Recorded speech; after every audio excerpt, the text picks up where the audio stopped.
We see them every day, vast empty spaces of asphalt, stretching farther than the buildings they serve, but parking lots exist everywhere in America for a reason most people never notice. And once you understand it, the country looks completely different. Most people assume parking lots are everywhere simply because Americans drive a lot.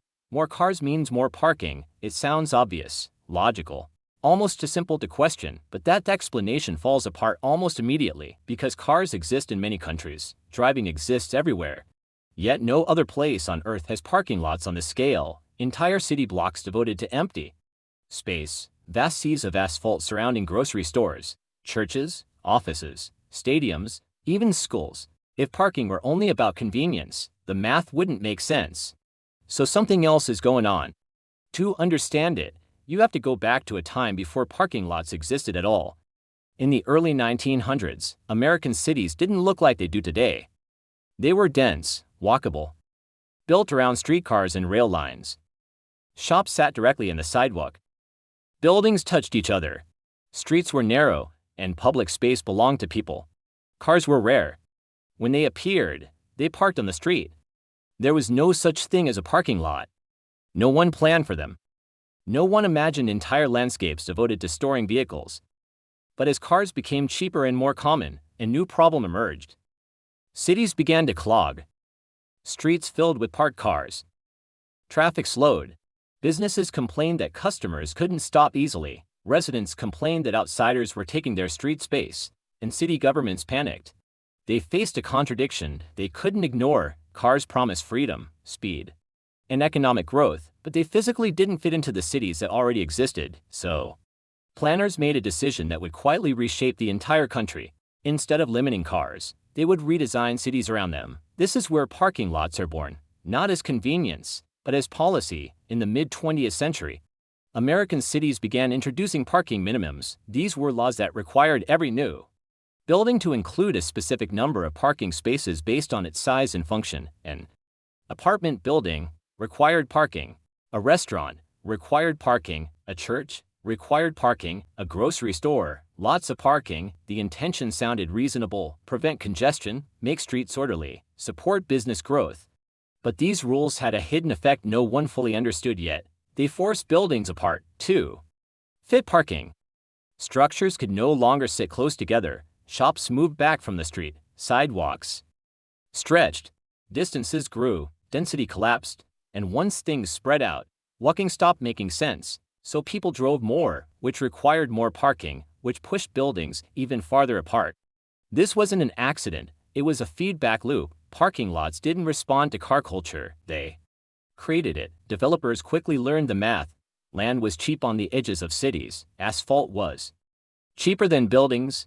Parking satisfied regulations while minimizing construction costs. Strip malls emerged. Big box stores followed. Entire commercial zones designed not for people, but for vehicles entering, parking, and leaving as efficiently as possible. The parking lot became the front door, and once this model took hold, it was almost impossible to reverse. Because parking lots don't just take space, they dictate behavior. Large lots increase walking distances. Long distances discourage walking. Fewer pedestrians kill street life. Empty streets reduce safety. Reduced safety encourages more driving. Even public transit suffers. Buses become inefficient in spread-out environments. Trains lose riders when destinations are surrounded by empty land instead of homes and shops. So cities double down on cars.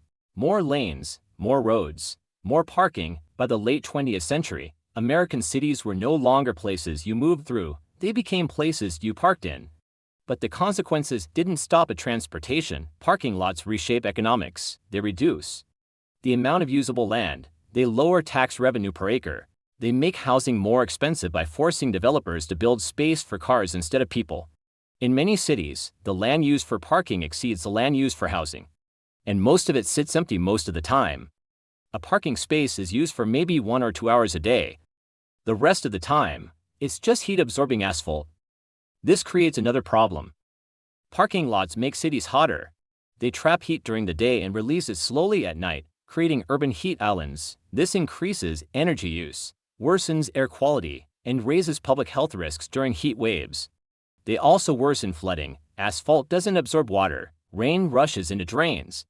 Overwhelming systems and polluting rivers, all of this comes from a design choice that was never debated publicly. Parking minimums were introduced quietly, enforced locally, and normalized culturally. They became invisible, and that's the most powerful part of their design. People don't notice parking lots because they've been trained not to. They feel normal, expected, necessary, but they are neither natural nor inevitable. Other countries made different choices. They capped parking, priced it, limited it, designed cities first, then fit cars into what remained. America did the opposite. It designed for cars first, and everything else adapted. That's why parking lots exist everywhere in America.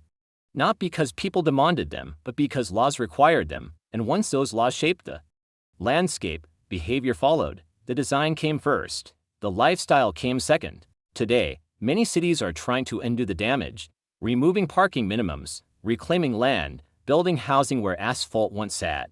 But reversing a design that shaped decades of growth is slow and difficult, because parking lots aren't just empty space, they are decisions frozen in concrete, and once you see that, you start noticing them everywhere: the wasted land, the long walks, the empty spaces between everything. You realize that America isn't just spread out by chance, it was designed that way, and parking lots are the clearest evidence. Once you understand this, the country looks different, and you'll never see an empty parking lot as empty again.